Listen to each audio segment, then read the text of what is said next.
అవసరమో అది ఫ్రీ ఇవ్వాలి. వీళ్ళన్ని దొంగ వాగ్దానాలు చేస్తారు. ఏమేమో తులం బంగారం వచ్చిందా ఏమావా తులం బంగారం వచ్చిందా? పెళ్లిళ్ళు కాలేదా? నిన్న మొన్నటి దాకా ముహూర్తాలు ఉండే కదా. అగో అవన్నీ దుద్దులు గిద్దులు పెట్టుకున్నారు అంతే. అవేనా రేవంత్ రెడ్డి ఇచ్చిన సొమ్ములా? రేవంత్ ఇచ్చిన సొమ్ములా? 4,000 పెన్షన్ వచ్చిందా?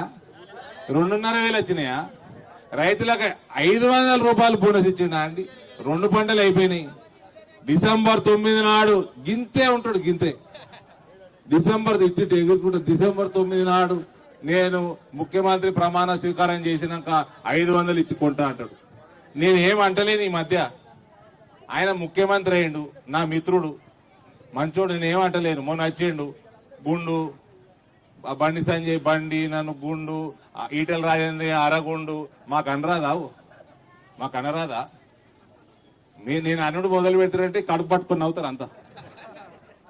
అరే ఉందాగా బతకవే, ముఖ్యమంత్రి అయినా ఉందాగా బతుకు.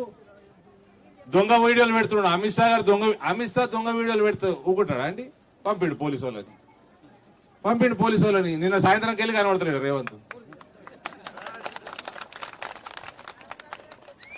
నువ్వు ఉంటావు గింత, ఈ రాష్ట్రం ఉంటది గింత, నువ్వు మోడీతో అమిత్ షా వీడియోలు మార్చి పెడతావా?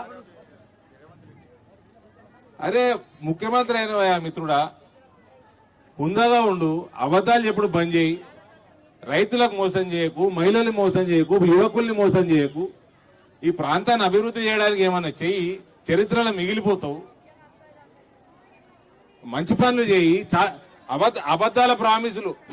అబద్ధాల ప్రామిసులు చెప్పుకుంటా ఓట్లేసుకొని మళ్ళొచ్చి బాసరమ్మ వారి మీదొట్టు, వెంకటేశ్వర స్వామి మీదొట్టు, 15 ఆగస్టు 17 సెప్టెంబర్ అంటే టీఆర్ఎస్ ఒక్క మాట కరెక్ట్ అని నాకు నచ్చింది. ఊకే దేవుళ్ళ మీద ఒట్టేమెత్తున్నావు, నీ పొరగాళ్ళ మీద ఏమని చెప్పిండు. నీ పొరగాళ్ళ మీద ఏమన్నాడు? కథం అప్పటి నుంచి పని చేసిండు ఓట్లేసుడు. అరే ఎందుక మోసం చేస్తున్నారు? ఈ రైతులను మోసం చేస్తే ఏమవుతుంది? ఈ మహిళల్ని మోసం చేస్తే ఏమవుతుంది? ఉసురు పోసుకుంటారు. రేవంత్కి ఏమైందంటే ఒకరోజు ప్రధానమంత్రి గారితో ఒకటే స్టేజ్ మీద నిలబడి మీటింగ్ అవుతున్నది, అఫీషియల్ మీటింగ్. ఆనాడు